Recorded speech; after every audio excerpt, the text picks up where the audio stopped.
Bismillahirrahmanirrahim. Assalamualaikum warahmatullahi wabarakatuh. Perkenalkan, nama saya Ilyas Maulana dari kelas 4B Hukum Keluarga semester 4. Video ini dibuat untuk memenuhi tugas ujian tengah semester mata kuliah Tafsir Ayat Ahkam Hukum Keluarga dengan dosen pengampu Bapak Dr. Imam Sucipto. A'udzu billahi minasyaitonir rajim. Bismillahirrahmanirrahim. Yang pertama ialah ayat mengenai anjuran perkawinan, surat An-Nur ayat 32 dan 33. Wa ankihul ayyama minkum was-salihina min ibadikum wa imaikum in yakunu fuqara yughnihimullahu min fadlih wallahu wasi'un alim. Dan kawinkanlah orang-orang yang sendirian di antara kamu dan orang-orang yang layak berkawin dari hamba-hamba sayamu yang laki-laki dan hamba-hamba sayamu yang perempuan. Jika mereka miskin, maka Allah akan mencukupkan mereka dengan karunia-Nya, dan Allah Maha Luas pemberiannya dan lagi Maha mengetahui.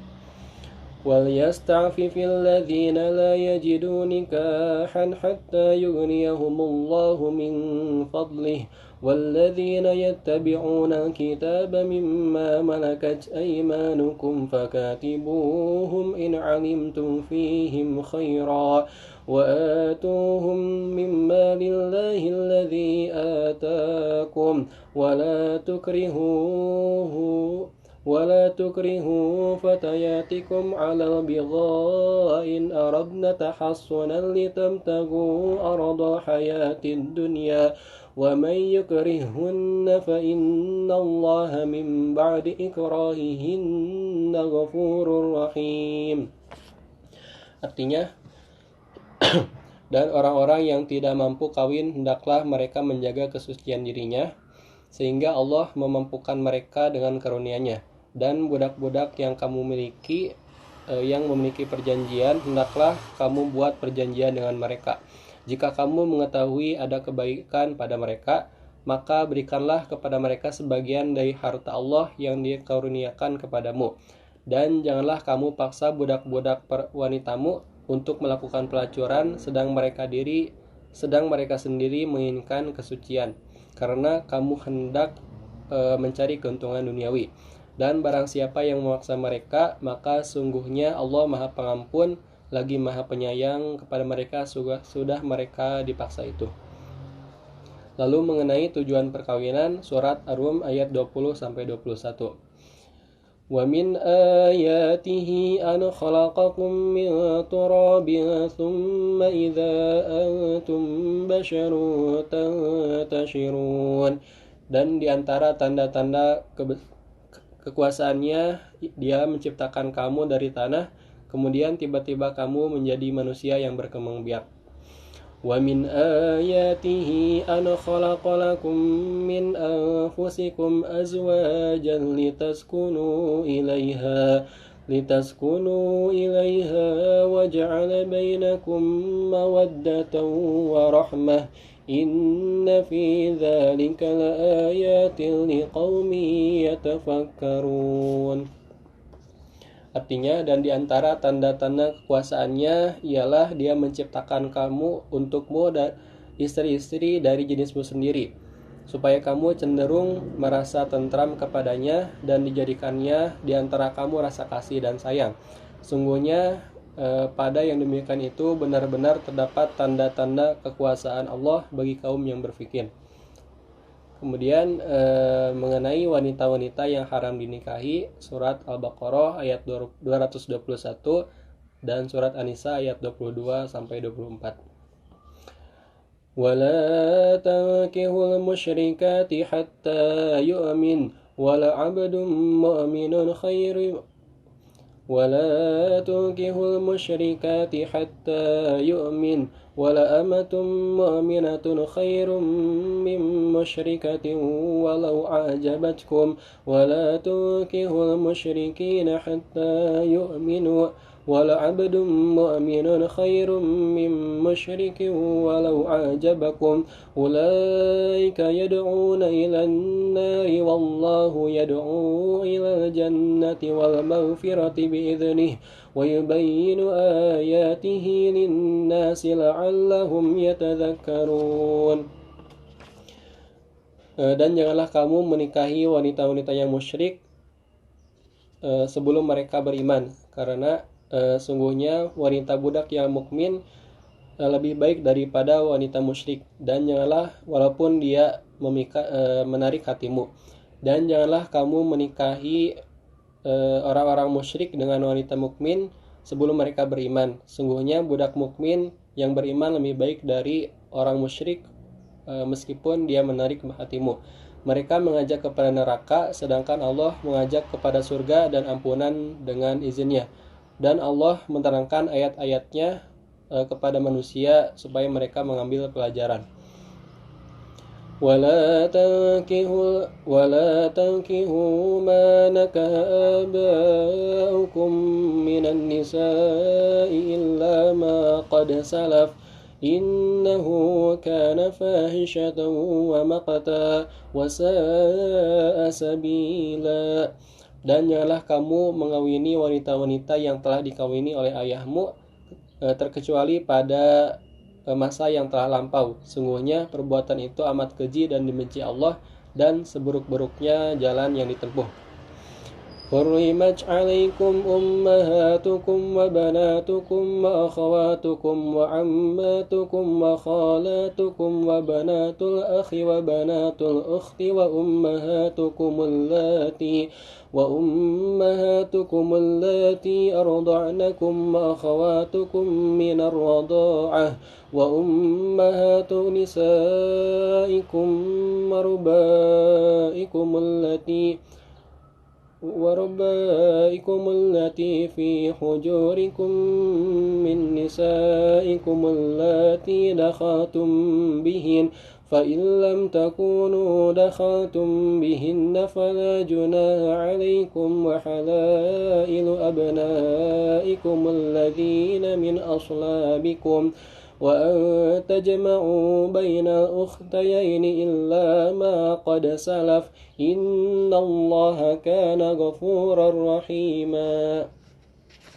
Artinya, dan diharamkan atas kamu mengawini ibu-ibumu, anak-anakmu yang perempuan, saudara-saudaramu yang perempuan, saudara-saudara bapamu yang perempuan, saudara-saudara ibumu yang perempuan, anak-anak perempuan dari saudara-saudaramu yang laki-laki, anak perempuan dari saudara-saudaramu yang perempuan, ibu-ibumu yang menyusui kamu, saudara perempuan sepersusuan, ibu-ibu istrimu, anak-anak istrimu yang masih dalam pemeliharaan dari istri yang telah kamu campuri. Tetapi jika kamu belum campur dengan istrimu itu dan kamu sudah ceraikan, maka tidak berdosa kamu untuk mengawininya. Dan diharamkan bagimu istri-istri anak kandungmu dan menghimpun dalam perkawinan dua perempuan yang bersaudara, kecuali pada masa yang telah lampau. Sungguhnya Allah Maha Pengampun lagi Maha Penyayang. وَالْمُحْصَنَاتُ مِنَ النِّسَاءِ إِلَّا مَا مَلَكَتْ أَيْمَانُكُمْ كِتَابَ اللَّهِ عَلَيْكُمْ وَأُحِلَّ لَكُمْ مَا وَرَاءَ ذَلِكُمْ أَن تَبْتَغُوا بِأَمْوَالِكُمْ مُحْصِنِينَ غَيْرَ مُسَافِحِينَ فَمَا اسْتَمْتَعْتُمْ بِهِ مِنْهُنَّ فَآتُوهُنَّ أُجُورَهُنَّ فَرِيضَةً ولا جناح عليكم فيما تراضيتم به من بعد الفريضة إن الله كان عليما حكيما. Dan diharamkan juga mengawini wanita yang telah bersuami kecuali budak-budak yang kamu miliki yang Allah telah menetapkan hukum itu sebagai ketetapan darinya atasmu. Dan dihalalkan bagi kamu selain yang demikian itu mencari istri-istri dengan hartamu untuk dikawini, bukan untuk berzina. Maka istri-istri yang telah kamu nikmati di antara mereka, berikanlah kepada mereka maharnya dengan sempurna sebagai suatu kewajiban, dan tidaklah mengapa bagi kamu terhadap suatu yang telah saling mereka relakan. Sungguhnya sesudah menentukan mahar itu. Sungguhnya Allah Maha mengetahui lagi Maha bijaksana. Lalu mengenai mahar pada surat An-Nisa ayat 4 dan 21. Wa atun nisaa sadaqatihinna nihlah fa in tibna lakum an syai'in minhu nafsan fakuluhu hani'an mari'a. Artinya, berikanlah mas kawin ataupun mahar kepada wanita yang telah kamu nikahi sebagai pemberian dengan penuh kerelaan.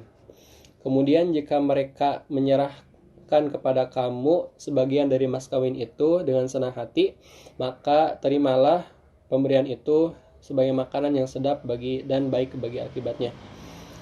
Wa kaifa ta'khudunahu wa qad afdha ba'dukum ila ba'din wa akhadna minkum mitsaqan ghalidha. Bagaimana kamu akan mengambilnya kembali kecuali sebagian kamu telah bercampur dengan yang lain sebagai suami istri, dan mereka istri-istrimu telah mengambil dari kamu perjanjian yang kuat. Lalu ayat mengenai poligami pada surat An-Nisa ayat 1-3. Ya ayyuhan nasu attaqu rabbakum alladhi khalaqakum min nafsin wahidah وخلق منها زوجها وبث منهما رجالا كثيرا ونساء واتقوا الله الذي تساءلون به والأرحام إن الله كان عليكم رقيبا. Wahai sekalian manusia, bertakwalah kepada Tuhanmu yang telah menciptakan kamu dari seorang diri, dan daripadanya Allah menciptakan istri-istrinya, dan daripada keduanya Allah memperkembangbiakan laki-laki dan perempuan yang banyak. Dan bertakwalah kepada Allah yang dengan mempergunakan namanya kamu saling meminta satu sama lain, dan perihalah hubungan silaturahim. Sungguhnya Allah selalu menjaga dan mengawasi kamu. وآتوا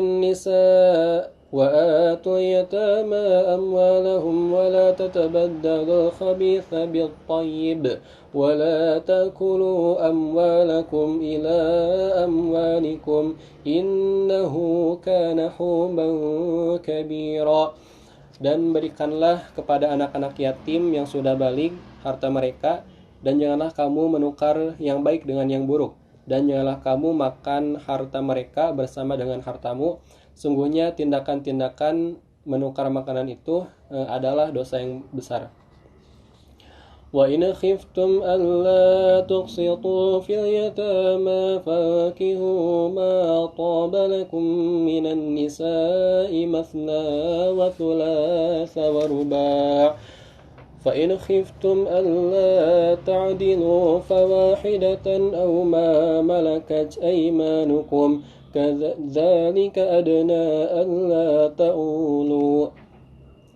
Dan jika kamu takut tidak akan dapat berlaku adil terhadap hak-hak perempuan yang yatim, yang bila mana kamu mengawininya, maka kawinilah wanita-wanita lain yang kamu senangi, 2, 3, atau 4. Kemudian jika kamu takut tidak akan dapat berlaku adil, maka kawinilah seorang saja atau budak-budak yang kamu miliki. Yang demikian itu adalah lebih dekat kepada tidak berbuat aniaya. Lalu ayat mengenai perceraian dalam surat Al-Baqarah ayat 226 sampai 229. للذين يؤلون من نسائهم تربص 4 أشهر فإن فاءوا فإن الله غفور رحيم. Kepada orang-orang yang telah mengilah istrinya, maka diberi tangguh selama 4 bulan waktu lamanya. Kemudian jika mereka kembali kepada istrinya, maka sungguhnya Allah Maha Pengampun lagi Maha Penyayang. وإن عزموا الطلاق فإن الله سميع عليم. Dan jika mereka berazam atau bertetap hati untuk talak, maka sesungguhnya Allah Maha mendengar lagi Maha mengetahui.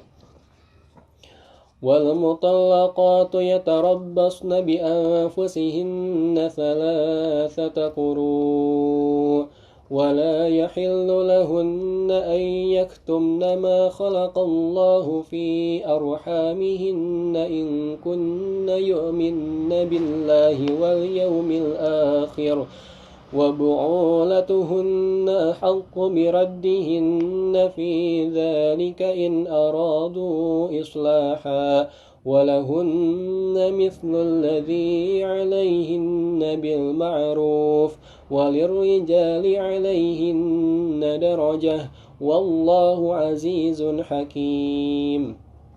Artinya, wanita-wanita yang ditalak hendaknya ia menahan diri menunggu selama 3 kali quru. Tidak boleh mereka menyembunyikan apa yang diciptakan Allah di dalam rahimnya, jika mereka beriman kepada Allah dan hari akhir. Dan suami-suaminya yang berhak merujukinya dalam masa menanti itu, jika mereka para suami menghendaki islah. Dan para wanita mempunyai hak yang seimbang dengan kewajibannya menurut cara yang ma'ruf. Akan tetapi bagi para suami mempunyai satu tingkatan daripada istrinya, dan Allah Maha perkasa lagi Maha bijaksana. At-talaqu marratan فإمساكم بمعروف أو تسريح بإحسان ولا يحل لكم أن تأخذوا مما آتيتموهن شيئا إلا أن يخافا ألا يقيما حدود الله فإن خفتم ألا يقيما حدود الله فلا جناح عليهما فيما افتدت به تلك حدود الله فلا تعتدوها ومن يتعد حدود الله فأولئك هم الظالمون. Artinya, talak yang dapat dirujuk itu ialah 2 kali. Setelah itu boleh rujuk lagi dengan cara yang ma'ruf atau menceraikannya dengan cara yang baik. Tidak halal bagimu mengambil suatu kembali yang telah apa kamu berikan kepada mereka, kecuali kalau keduanya khawatir tidak akan menjalankan hukum-hukum Allah. Jika kamu khawatir bahwa keduanya suami istri tidak dapat menjalankan hukum-hukum Allah, maka tidak ada dosa bagi atas keduanya tentang bayaran yang telah diberikan Allah, yang telah diberikan istri untuk menebus dirinya. Itulah hukum-hukum Allah, maka janganlah kamu melanggarnya. Barang siapa yang melanggar hukum Allah, maka mereka itulah orang-orang yang zalim. Shadaqallahul azim. Sekian yang dapat saya sampaikan. Mohon maaf atas segala kesalahan dan kekurangan. Wallahul muwaffiq ila aqwamit thoriq. Assalamualaikum warahmatullahi wabarakatuh.